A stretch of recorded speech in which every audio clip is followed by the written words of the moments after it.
Hello বন্ধুরা, কেমন আছো সবাই? আমার একটি ব্যস্ত দিনের মিনি ব্লগে তোমাদের সকলকে স্বাগত জানাই। তোমাদের অনেকেই কিন্তু বলেছো যে আমার প্রবাস জীবনের মিনি ব্লগস তোমাদের সাথে শেয়ার করতে। তো ডেইলি না পারলেও যেদিন একটু সময় পাবো সেদিন কিন্তু তোমাদের সাথে আমি শেয়ার করব। তো গতকাল যেমন একটি ব্যস্ত দিন ছিল, সকালবেলায় ঘুম থেকে উঠে রেডি হয়ে বেরিয়ে পড়লাম জিমের উদ্দেশ্যে। অনেকটা সকালে গেছিলাম, কারণ পরে আবার আমার ওয়ার্ক ফ্রম অফিস ছিল, তো আমার অফিস যেতে হয়েছিল। তো সকালবেলায় চারিদিকটা কিন্তু বেশ ভালো লাগে। আর এই ছিল আমার পাড়া, মানে আমাদের সোসাইটি। তো তারপর এই যে দেখছো হলো আমাদের মানে পিজির সামনে দ্য সাফায়ার মল। এখানে কিন্তু সব কিছুই মোটামুটি পাওয়া যায়। তো তারপর হাঁটতে হাঁটতে সকালটা উপভোগ করতে করতে ফাইনালি আমার জিমের যে বিল্ডিংটি রয়েছে, রোজউড বিল্ডিং, সেখানে কিন্তু পৌঁছে গেলাম। তো পৌঁছে চারিদিকটা বেশ একটু দেখছিলাম, আর এই হচ্ছে আমার জিম। তো বেশ মানে ইন্টেন্সড ওয়ার্কআউট করে নিলাম, কারণ ওয়ার্কআউট তো জানোই, বাইরে থাকি যেহেতু ওয়ার্কআউটস এইসব কিন্তু খুব দরকার, মানে শরীরচর্চাটা বেশ দরকার।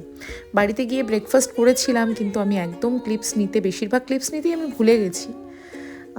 তারপর যথারীতি রেডি হয়ে অফিসের উদ্দেশ্যে রওনা দিলাম, র্যাপিডো করে যাচ্ছিলাম। তো তারপর গিয়ে কাজে বসে পড়লাম, বেশ অনেকটাই চাপ ছিল কাজের। তো আচ্ছা, আমার হেয়ার স্টাইলটা কেমন লাগছে আমাকে একটু জানিও তো। আমার লাগছে, বেশ ভালোই লাগছে, মোটামুটি লাগছে আর কি। তো তারপর যথারীতি কাজ করছিলাম, কাজ করতে করতে ভাবলাম একটু ফ্রুটস খেয়ে নিই। তো ফ্রুটস বলতেই এই ওয়াটারমেলন, মানে তরমুজই আমি নিয়েছিলাম। আর লাঞ্চে ছিল আজকে আলু, বেগুন, তারপর ভিন্ডি দিয়ে একটি তরকারি, রুটি। এটা ছিল পিজির থেকে, আর আমি অমলেটটা এক্সট্রা নিয়েছিলাম, কারণ আমাদের পিজিতে সম্পূর্ণ ভেজ খাবার প্রোভাইড করে। আর তারপর একটু এই লেমন ওয়াটার খেয়ে নিচ্ছিলাম।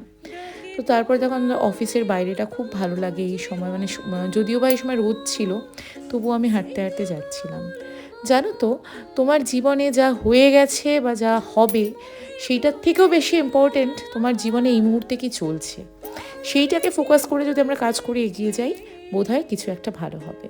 এসে ভীষণ টায়ার্ড হয়ে গিয়েছিলাম, আর ক্লিপস নিয়ে এই ছিল আমার